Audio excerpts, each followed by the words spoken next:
हम निकल गए हैं सीकर से आगे कटराथल की ओर और कटराथल से भी आगे दीनारपुरा, वहाँ से लगभग 2-3 किलोमीटर की दूरी पर ईश्वर सृष्टि का प्रकल्प देखने आज हम जा रहे हैं। अद्भुत स्थान बताया गया है, देखते हैं, चलिए आप भी और आपको भी दिखाते हैं कि कैसी है ईश्वर की सृष्टि और क्या कुछ वहाँ देखने को मिलता है। तो जुड़े रहिए हमारे साथ, दिखाते हैं आपको। देख सकते हैं आप रास्ते में तो जिस प्रकार से एकदम खेतों के बीच में से ये सड़क है और इसके एक तरफ तो बिल्कुल बाढ़ लगी हुई है, ये विशेष प्रकार के पेड़ पौधों की, बहुत ही खूबसूरत स्थान। जुड़े रहिए, पहुंचते हैं ईश्वर सृष्टि।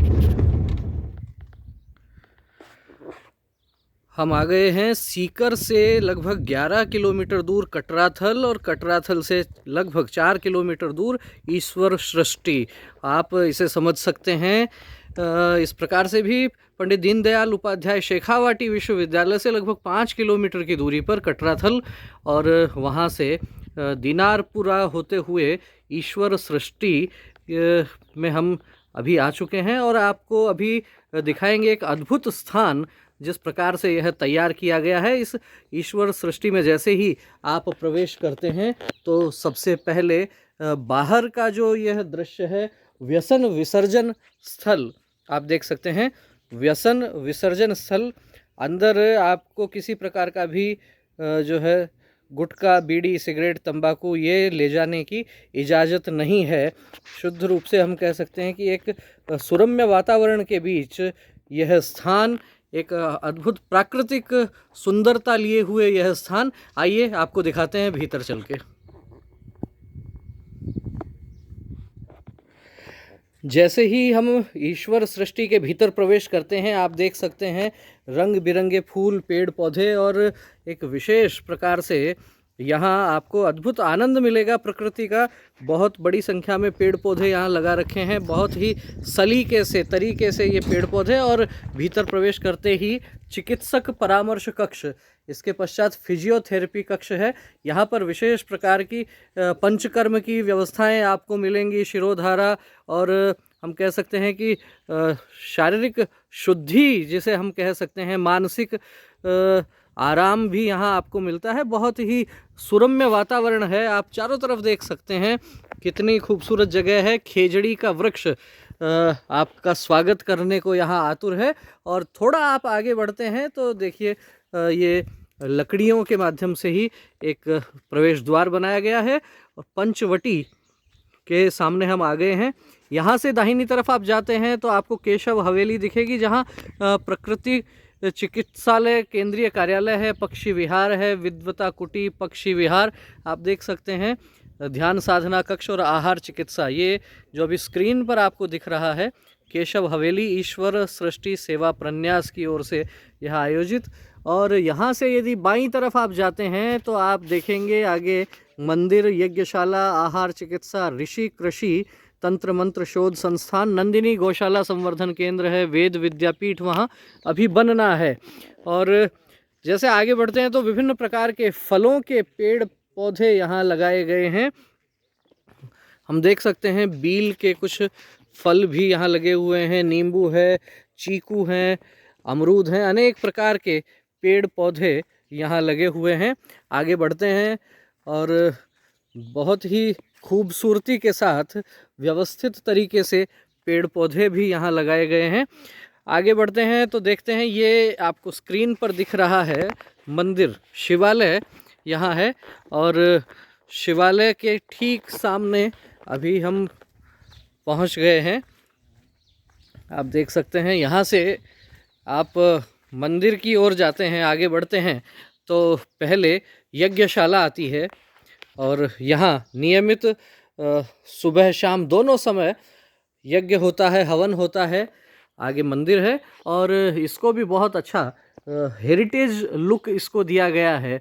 ऊपर से आप देख सकते हैं बहुत ही खूबसूरत स्थान। ये मंदिर के दाहिनी ओर पूरा गार्डन है, लॉन है और यहाँ से हम चलते हैं मंदिर के पीछे की ओर। पीछे की ओर जा रहे हैं, इसके पीछे एक विशेष हेतु है जो हम आपको अभी दिखाने वाले हैं। मंदिर के पीछे जैसे हम आते हैं तो फिर से एक बड़ा वृक्ष आप देख सकते हैं। ये खेजड़ी का वृक्ष है और साथ में इसके पीपल है। अद्भुत बात जो मैं बता रहा था वो आप देख सकते हैं अभी स्क्रीन पर। ये देखिए नीचे जहाँ से पेड़ प्रारंभ हो रहा है, जैसे जुड़वा पौधे लगाए हों किसी ने, बिल्कुल भूमि से ही पीपल और खेजड़ी का यह वृक्ष साथ साथ आगे बढ़ा है और दोनों वृक्ष एक साथ आगे बढ़े हैं। दोनों प्रकार की पत्तियां आप देख सकते हैं। ये मंदिर के ठीक पीछे है और यहाँ से हम और आगे बढ़ते हैं, देखते हैं ये केंद्रीय कार्यालय ईश्वर सृष्टि का बहुत ही झोपड़ी नुमा बनाया गया है। केंद्रीय कार्यालय ईश्वर सृष्टि योग साधना कक्ष, यह भी विशेष प्रकार से बनाया गया है। ऊपर इसमें ग्रामीण क्षेत्र में जिस प्रकार से भवन बनाते हैं और आप देख सकते हैं बहुत ही अच्छी चित्रकारी यहाँ की गई है। साथ ही दीवारें जो हैं उन पर गोबर मिट्टी का लेप किया हुआ है, ऊपर रोशनदान छोड़ रखे हैं और ऊपर जो घास फूस से जिस प्रकार से गाँवों में मकान बनाए जाते हैं उस प्रकार से बनाया हुआ है। यहाँ पर पंखा भी नहीं लगाया हुआ है और कहते हैं कि आवश्यकता भी नहीं है। इसलिए नहीं है क्योंकि यहाँ का जो निर्माण है, ये जो ईंटें हैं, ये ईंटों के 2 लेयर यहाँ बनाई गई हैं। बीच में कुछ स्थान रिक्त छोड़ दिया गया है जिससे कि बाहर का तापमान भीतर के तापमान से अलग रहे और यहाँ सर्दी में कुछ गर्माहट रहती है और गर्मी में विशेष रूप से यहाँ ठंडक रहती है। ये हम आ गए हैं केशव हवेली। ईश्वर सृष्टि का ये भवन केशव हवेली से नाम दिया गया है। बाहर से जो लोग चिकित्सा के लिए आते हैं यहाँ पर, ये वेटिंग रूम, साथ ही यहाँ पर छोटा सा पुस्तकालय जिसमें साहित्य रखा गया है। यहाँ से दाहिनी ओर हम जब चलते हैं तो ये कमरे बने हुए हैं। जिन लोगों को यहाँ पर चिकित्सा सुविधाएं लेनी होती हैं उनके लिए कक्ष बनाए गए हैं और इसमें पीछे की ओर थोड़ा हम जब चलते हैं तो जिस प्रकार से उपचार के लिए लोग आते हैं, वो सब उपचार के लिए जो उपकरण हैं वो आपको दिखाते हैं। पुरुष चिकित्सा विभाग, इसके बराबर में महिला चिकित्सा विभाग। आइए पुरुष चिकित्सा विभाग के भीतर चलते हैं, देखते हैं। सबसे पहले आप मशीन देख सकते हैं। अनिद्रा, उलझन, migraine, BP, nervous system, stress, इन सब के लिए यहाँ वाटर थेरेपी के माध्यम से इलाज होता है। इसमें और आगे बढ़ते हैं तो पाचन संबंधी रोगों का, पेट से संबंधित, मधुमेह, किडनी से संबंधित, उनके लिए भी यहाँ ठंडे गर्म पानी से चिकित्सा के लिए ये मशीनें हैं। ये वाला पोर्शन है स्टीम बाथ के लिए। यहाँ इस मशीन में आप देख सकते हैं स्टीम बाथ के लिए ये बनाया गया है। और आगे चलते हैं तो आप देख सकते हैं अभ्यंग, मसाज, मालिश वगैरह के लिए ये पोर्शन है और पीछे की ओर ये सुविधाएं। और यहाँ से आप फिर निकल सकते हैं बाहर की तरफ। बाहर जैसे ही आप आते हैं तो देखेंगे फिर से वही प्रकृति की अनुपम छटा और एक पेड़ पौधों की बाढ़ के रूप में हम देख सकते हैं। जैसे कि आपको अलग से दीवार बनाने की आवश्यकता नहीं है, सघन पौधारोपण और इसके बीच बहती हुई बहुत ही शीतल मंद सुगंधित वायु आपके मन को निश्चित रूप से आकर्षित करती है। इधर से फिर से देख सकते हैं एकदम पंक्तिबद्ध, एकदम अनुशासित जैसे हम कह सकते हैं, ऐसे यहाँ पर वृक्ष दिख रहे हैं। ये एक दूसरा बगीचा है, इसमें भी विभिन्न प्रकार के फलों के पेड़ पौधे आप देख सकते हैं। यहाँ अभी कुछ काम अभी प्रगति पर है, जिस रास्ते से हम आए हैं हम देख सकते हैं कि इसमें ये एक शेड बनाने की तैयारी हो रही है। यूँ तो नीम के पेड़ लगे हुए हैं और ऊपर कुछ ये लोहे के एंगल लगा दिए गए हैं, इन पर कुछ लताएं अभी लगानी शेष हैं। आगे बढ़ते हैं, एक और बहुत ही खूबसूरत स्थान हमारे को दिख रहा है। देख सकते हैं एकदम ग्रामीण पृष्ठभूमि में जिस प्रकार के मकान बनाए जाते हैं और उसके साथ में ये विद्वत कुटी में हम आ गए हैं। विद्वत कुटी बाहर से देखने से आपको लग रहा है एकदम हेरिटेज लुक इसका, और इधर इसका नाम दिया गया है एकलव्य। और इन सब के बीच ये जो मंडप है ये है ध्यान मंडप। इस ध्यान मंडप के लिए चलिए भीतर चलते हैं। देख सकते हैं आप गोबर मिट्टी का लेप किया हुआ वैसा ही फर्श है, और ये बीच में एक खिड़की और गोलाकार आकार है इसका। इसके भीतर आप आते हैं, एक अलग प्रकार की आवाज़ यहाँ आती है। कहा जाता है कि यहाँ ओम का उच्चारण करते हैं तो अलग ही ध्वनि आती है। आइए देखते हैं। ओम।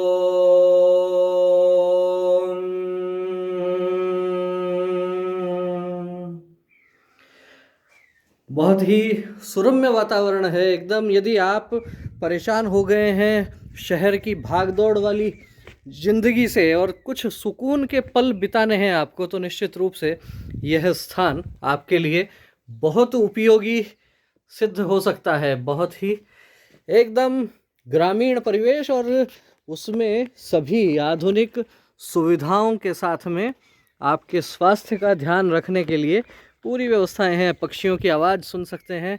ये देखिए चीकू का एक पेड़ और लगातार पेड़ पौधे आप देख सकते हैं। बहुत ही खूबसूरत जगह है। यदि आप लगातार बहुत दिनों तक काम करके परेशान हो गए हैं तो 2 दिन का अवकाश लेकर आप यहाँ आ सकते हैं और अपनी सारी थकान यहाँ दूर हो सकती है। प्राकृतिक चिकित्सा भी आप लेंगे और प्रकृति का अद्भुत आनंद भी आपको यहाँ मिलेगा। आगे आप देख सकते हैं सोलर एनर्जी के लिए भी यहाँ प्लांट लगाया गया है। आइए आगे बढ़ते हैं। वहाँ से घूमते हुए अब हम आ गए हैं भोजनालय की तरफ। आइए देखते हैं कैसा। ये भी वही ग्रामीण परिवेश में हमारे इधर इसको छान बोलते हैं। जो ये देखिए आप छत जिस प्रकार की बनाई गई है, एकदम प्राकृतिक वातावरण में आप यहाँ बैठ के कुर्सी टेबल पर भी बैठ के भोजन कर सकते हैं। नीचे दरी बिछा कर भी कर सकते हैं, जैसी जिसको सुविधा रहती है उस प्रकार से यहाँ पर शुद्ध सात्विक भोजन आपको मिलता है। और देखिए आप ये देखते देखते हमारे को मधुमक्खियों का छाता भी यहाँ दिख गया है। आपको दिखाता हूँ। मधुमक्खियाँ मानव जीवन के लिए बहुत ही उपयोगी हैं। अनेक वैज्ञानिकों का कहना है कि यदि मधुमक्खियाँ समाप्त हो जाएंगी तो मानव के जीवन पर संकट आ सकता है, अस्तित्व पर संकट आ सकता है। एक और बगीचा अभी धीरे धीरे पुष्पित पल्लवित हो रहा है। सर्दी बहुत रही, इस कारण से कुछ पौधे बीच में सूख गए, लेकिन फिर भी हरियाली आपको अच्छी दिखने वाली है। आगे बढ़ते हैं। यहाँ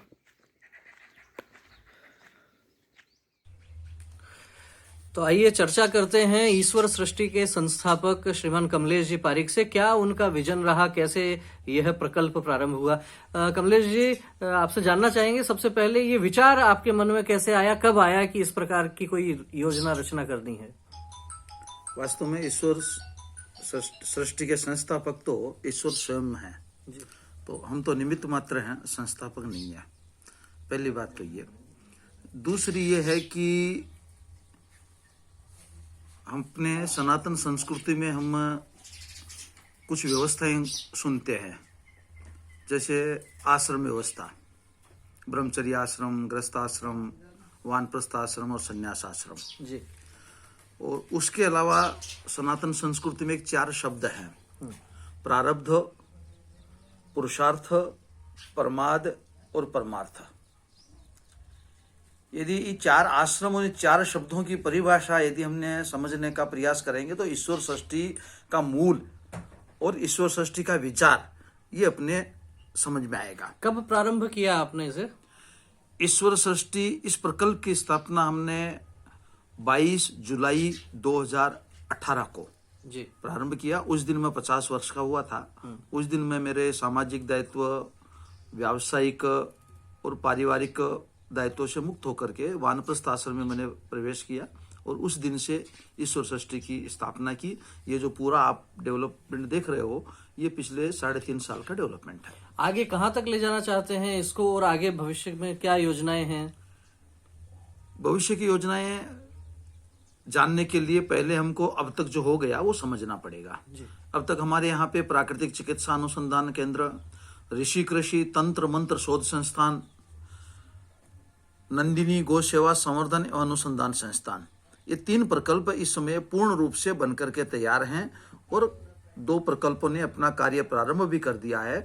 ऋषि कृषि ये इंफ्रास्ट्रक्चर अभी आधारभूत ढांचा पूरा बना है और अभी वास्तविक काम करना प्रारंभ करेगा। ये जिसके लिए बना है उसका अभी शिलान्यास होना है। वो है वेद विद्यापीठ, सामान्य भाषा में हम उसको वेद विश्वविद्यालय कह सकते हैं, जिसके 2 भाग हैं, एक गुरुकुल और एक ऋषिकुल। आधुनिक शिक्षा पद्धति से उसका संबंध नहीं है, उस पद्धति से उसका लेना देना नहीं है। लेकिन यदि आज की तारीख में समझना हो तो पहली कक्षा से लेकर पोस्ट ग्रेजुएशन तक गुरुकुल और उसके बाद में जहाँ रिसर्च होगा वो ऋषिकुल, जहाँ पे आचार्य तैयार होंगे, हमारे जो पाठ्यक्रम बनेगा उसको पढ़ाने के लिए जी। और ये जो 3 प्रकल्प भी बने हैं वो उसकी आधारभूत सुविधा है, ढांचा है, जो हमारे यहाँ पे पढ़ेंगे वेद के माध्यम से। हमारी इच्छा है कि हम यहाँ डॉक्टर बनाएं, इंजीनियर बनाएं, साइंटिस्ट बनाएं, बिजनेसमैन बनाएं, अकाउंटेंट बनाएं। ये जो व्यक्ति बनेंगे वो संस्कृत के माध्यम से वेद के आधार पे पढ़ाई करके बनेंगे। नहीं, पर आप वेद विश्वविद्यालय की बात कर रहे हैं तो वेद विश्वविद्यालय में जो पढ़ेंगे वो फिर वो जो मेन स्ट्रीम में जो शिक्षा उनकी चलती है उसके माध्यम से सीए या डॉक्टर या इंजीनियर वो कैसे बन पाएंगे? हाँ, इसका प्रश्न मैंने आपको पहले की पंक्ति में इसलिए मैंने दिया जी कि एक समय था जब हमारे ग्रंथों को संभाल पाना हमारे लिए मुश्किल था। हम विदेशी आक्रांत त्रस्त थे और कब हमारी कौन सी पुस्तक जला दी जाए, मिटा दी जाए या भ्रष्ट कर दी जाए, इस डर से इस प्रकार की प्रथा चली कि हमारे जो ग्रंथ है उनको कंठस्थ किया जाए और इसी प्रकार समाज में उस बातों को आरूढ़ किया गया। इसलिए वेद को कंठस्थ करना, गीता को कंठस्थ करना, और गर्व की बात होती थी, लोग कहते थे हमारे बेटे को बेटी को 18वां अध्याय गीता का कंठस्थ है या ये सभी अध्याय कंठस्थ हैं, इन्होंने वेद की इतनी ऋचाएं कंठस्थ की हैं। और हमारे यहाँ कहाँ भी है कंठ विद्या जो है वो होनी चाहिए, तो वो इसीलिए है। तो अब तक वो जो कंठ में विद्या है यदि उसका व्यवहारिक उपयोग नहीं हुआ तो आज नहीं तो कल वो समाप्त होनी है। तो आधुनिक व्यवस्था, जैसे मैंने आपको प्रारंभ में कहा कि हमारी शिक्षा का आधुनिक व्यवस्था से कोई भी संबंध नहीं है। आज हम समझ पाए इसके लिए मैंने उन 5 शब्दों का उपयोग किया जो यहाँ हम पढ़ाई कराने वाले हैं। और हम तो सुनते हैं कि 64 प्रकार की विद्याएं हैं, ये गुरुकुल में पढ़ाई जाती थी और हमारे यहाँ पर हम गीत भी करते हैं, 64 कला फली फूली ही जग में दूजो देश कटे। तो 64 प्रकार की विद्याएं गुरुकुल में पढ़ाई जाती थी। तो आज के समय में वो विलुप्त प्राय है ऐसा नहीं। तो वेद विश्वविद्यालय में पढ़ने वाले विद्यार्थी अपनी जो बाहर की जो इस समय की शिक्षा है वो शिक्षा बाहर अन्यत्र दूसरे स्थान पर लेंगे और यहाँ वेद की शिक्षा लेंगे, ऐसा नहीं। ये वर्तमान में इस प्रकार की व्यवस्थाएं हैं। भारत सरकार ने बहुत सारी ऐसी व्यवस्थाएं की हैं जिससे वेद को पढ़ा जाए, गुरुकुल पद्धति में शिक्षा हो। लेकिन जो प्रशासनिक व्यवस्था है जो अंग्रेजों की बनाई हुई है, हम सबको पता है कि अंग्रेज जब यहाँ राज्य करते थे तो यहाँ जो अधिकारी रह करके जाता था उसको वहाँ पे अपॉइंट नहीं किया जाता था, इसीलिए कि उसको गुलामों को हैंडल करने की आदत पड़ी हुई है। तो अपने देश के जो नागरिक हैं उनको उस प्रकार से वो हैंडल न करे। तो अपने यहाँ की जो शिक्षा होगी वो भारत की संस्कृति, भारत की सभ्यता, संस्कृति, इतिहास, परंपरा, इनको लेकर के होगी। आधुनिक शिक्षा व्यवस्था जिसको हम कहते हैं उसका उसमें लेश मात्र भी उसमें उसका प्रवेश नहीं होगा। जैसे मैंने कहा डॉक्टर बनेंगे, इंजीनियर बनेंगे, साइंटिस्ट बनेंगे, बिजनेसमैन बनेंगे और अकाउंटेंट बनेंगे। लेकिन ये आवश्यक नहीं कि हम आंग्ल भाषा में ही अकाउंट लिखा जाए। अपने यहाँ पे पुराने समय में मोडी भाषा में हमारा मारवाड़ी बही खाता होता था, कल तक होता था, कोई बहुत बड़ा समय नहीं हुआ है। और हमारे यहाँ की जो शिक्षा पद्धति थी वो पुस्तक आधारित न होकर के व्यवहारिक अभ्यास किया जाता था। लेकिन हमारे यहाँ पे आरूढ़ कर दिया गया, गुरुकुल का मतलब एक दाढ़ी वाले बाबा बैठे हैं, सामने अधनंगे बच्चे 5 बैठे हैं, ऐसा नहीं था। हम सबको यदि उदाहरण के रूप में समझना हो तो जिस विश्वामित्र के आश्रम में राजा रामचंद्र जी ने शिक्षा ग्रहण की, वहाँ पे 64 प्रकार की विद्याओं की शिक्षा दी जाती थी। और भगवान रामचंद्र जी के पास में भूगर्भ विज्ञान ये उनके पास में विषय हुआ करता था और उनके 4 मित्रों ने मिलकर के एक यंत्र बनाया था, तो जमीन में कई योजन नीचे तक जाकर के जमीन का अध्ययन कर लेता था। नहीं, मेरा सीधा सा प्रश्न है, एक बात अभी स्पष्ट नहीं हो पाई। आप कह रहे हैं चिकित्सक बनाने की, सीए बनाने की, तो जो वर्तमान प्रणाली, शिक्षा प्रणाली है, उसमें यदि आप चिकित्सक बनाने की बात करते हैं तो पीएमटी पास करनी होगी, एमबीबीएस करना होगा। आप वेद विश्वविद्यालय के माध्यम से किस प्रकार से चिकित्सक तैयार करेंगे? बिल्कुल, अपने यहाँ पे आपको पता है केरल में वैदिक वैद्यशाला चलती है, उसके पास में वहाँ से तैयार हुए वैद्य के पास किसी प्रकार की किसी विश्वविद्यालय की डिग्री नहीं रहती है जी। और वो पूरे विश्व में उनकी चिकित्सा मान्य है। आप यदि हरिद्वार गए होंगे तो अपने यहाँ पे कुल पंडे होते हैं, उनके जो चोपड़े होते हैं उनमें किसी की मोहर नहीं होती है और पूरे विश्व में उस रिकॉर्ड को मान्य किया जाता है क्योंकि वो परंपरागत रूप से उनका अध्ययन हुआ है। इसलिए जो आप प्रश्न कर रहे हो ये अगले 2-5 साल के लिए कर रहे हो। ये जो वेद विश्वविद्यालय बन रहा है ये अगले 100 साल की रचना के हिसाब से बन रहा है और जैसा मैंने कहा गुरुकुल के साथ ऋषिकुल बनेगा। तो जो वर्तमान पाठ्यक्रम हमें नहीं पढ़ाना है तो नया पाठ्यक्रम जो पढ़ाएंगे वो ऋषि और आचार्य ये भी हमारे साथ में ही तैयार होंगे। और जैसा मैंने कहा कि अपने यहाँ पर केवल एक विचार बना दिया गया है कि ये परीक्षा वो परीक्षा पास करने से सब कुछ होता है। आप देखेंगे भारत सरकार की नीतियां इस प्रकार से आ रही है कि आगे जाकर के योग्यता ही प्रमाण होगी। डिग्री आज जो हो गई है कि दूसरी बात, हमारी सनातन संस्कृति में और भारत की राज्य व्यवस्था में भी शिक्षा और स्वास्थ्य ये कभी भी सरकार का या राजा का कार्य नहीं रहा है। ये समाज का, समाज के प्रति दायित्व है। जो सक्षम है वो अक्षम के को पढ़ाएगा और उसका उपचार करेगा। यदि अध्यापक नौकर हो गया तो नौकर अपने मालिक के बेटे को कैसे पढ़ा सकता है? इसलिए गुरु ये कभी भी नौकर नहीं हो सकता, हो चाहे सरकार का हो चाहे व्यक्ति का हो। ठीक, हम आ गए हैं यहाँ नंदिनी गौशाला में और इसमें प्रवेश करते ही आप देख सकते हैं गायों से संबंधित यहाँ पर कुछ चित्र लगे हुए हैं। गाय का जिस प्रकार से महत्व हमारी परंपराओं में है, उन परंपराओं को दर्शाने वाले कुछ चित्र यहाँ लगे हुए हैं। साथ ही ये गायों के लिए रहने की व्यवस्था यहाँ देख सकते हैं। बहुत ही स्वच्छता का भी यहाँ विशेष रूप से ध्यान रखा गया है और देशी नस्ल की गायें, छोटे छोटे बछड़े, और आप देख सकते हैं इस प्रकार से अलग अलग बाड़े इनके यहाँ बना दिए गए हैं और भारतीय नस्ल की देसी गायें यहाँ पर हैं। इनके खासतौर पर इनके जो चारे की व्यवस्था है वो भी यहाँ प्राकृतिक रूप से बिना किसी रसायन के जो चारा यहाँ तैयार होता है उसकी व्यवस्था भी यहाँ की गई है। देसी गाय का महत्व हम सब समझते हैं और विदेशों में भी जिस प्रकार से आजकल एक प्रचलन चला है गायों के समीप रहने का, गायों को गले लगाने का, और उसी विषय को आगे बढ़ा सकते हैं। महानगरों के अनेक लोग यहाँ आते हैं और एकदम प्राकृतिक और इस सुरम्य वातावरण में अपने जीवन का वास्तविक आनंद यहाँ आकर खोजते हैं। गायों के लिए जो चारे की व्यवस्था यहाँ है ये आप देख सकते हैं। ये पूरा जो स्थान है यहाँ खासतौर पर गायों के चारे की व्यवस्था है और विशेष बात यह है कि ये जो चारा तैयार किया जा रहा है इसमें भी किसी प्रकार के कोई रसायन का उपयोग नहीं है, कोई पेस्टिसाइड्स का उपयोग नहीं है। देसी गाय के गोबर की खाद का ही यहाँ उपयोग किया जाता है और बहुत ही सुंदर दृश्य आप देख सकते हैं। एकदम सरसों के पीले फूल और साथ ही जो भी यहाँ बहुत हरे भरे हमारे को दिख रहे हैं। ये हम आ गए ऋषि कृषि तंत्र मंत्र शोध संस्थान।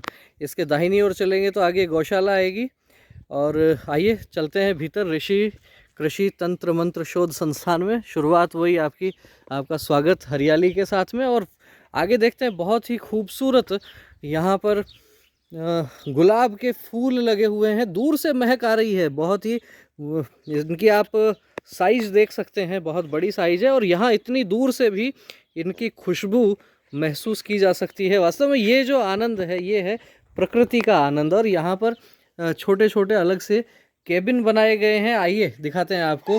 आप यदि यहाँ आते हैं तो आपको रहने के लिए देखिए क्या गजब नज़ारा है। सोचिए ज़रा एक रात यदि इस कुटिया में बिताई जाए, क्या आनंद है, अद्भुत आनंद है। आपके 5 स्टार होटल सब इसके आगे फीके पड़ने वाले हैं और ऐसी 3 कुटिया यहाँ बनाई गई हैं। और इसमें भी आपको भीतर लेके चलते हैं। देखिए, ये हम इस कुटिया में आ गए, कोई पंखे वंखे की आवश्यकता नहीं, इतना सुंदर वातावरण है। एक कुटिया दूसरी कुटिया से जुड़ी हुई है और इनके बीच में ये स्थान दिया गया। हमारी चर्चा हुई, हमें बताया गया कि इसमें आप अपना लगेज रख सकते हैं और लाइट की व्यवस्था यहाँ पर की गई है। भीतर बांस की लकड़ियों से, फरचट से ये कुटिया बनाई गई है। यदि आप साधना के लिए आते हैं तब भी यह स्थान बहुत अद्भुत स्थान है, सुंदर स्थान है। और यदि आप अपना तनाव दूर करने के लिए आते हैं तो निश्चित रूप से कहा जा सकता है कि ये जो गुलाब की महक है, ये कहीं ना कहीं आपके मन को भी आनंदित करने वाली है। आपका मन भी प्रसन्न होगा। जितना असर दवाइयों का होता है उससे 10 गुना ज़्यादा असर प्रकृति का होता है। और मनोचिकित्सकों का भी कहना है कि यदि तनाव हो रहा हो कोरोना के कारण या और किसी कारण से, तो कुछ दिन आप बिताइए प्रकृति के साथ। प्रकृति के साथ यदि आप बिताएंगे तो निश्चित रूप से शरीर में भी यदि कोई किसी अवयव की, किसी तत्व की कमी हो रही है तो वह भी दूर हो जाएगी। और इधर ये आंवले के पेड़ आगे, और अंगूर के लिए भी ये स्थान बनाया गया है। आगे कुआं है, पुराना कुआं आप देख रहे होंगे, ये हम आपको दिखाते हैं। ये कुआं, उसके पास में एक और मंदिर, और साथ ही ये एक और बगीचा, अनार के पेड़ पौधे इसमें, नींबू है, अनार हैं, आप देख सकते हैं। आगे इधर जो हमने आपको पहले दिखाया सोलर प्लांट इधर लगाया गया है, वो दिखाते हैं। और ये अद्भुत चीज़, वाह क्या खूबसूरती है, देखिए छोटे छोटे खरगोश।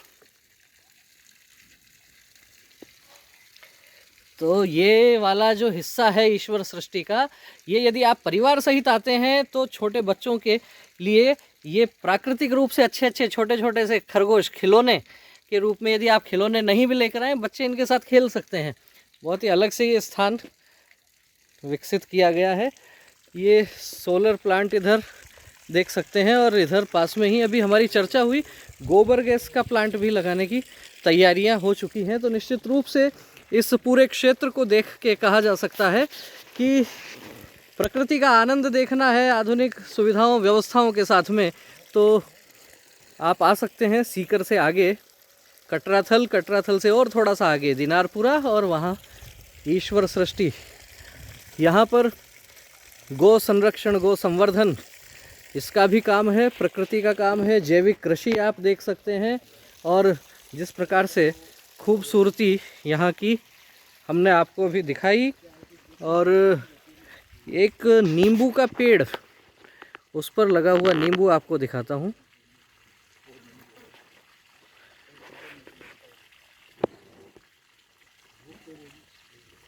बहुत ही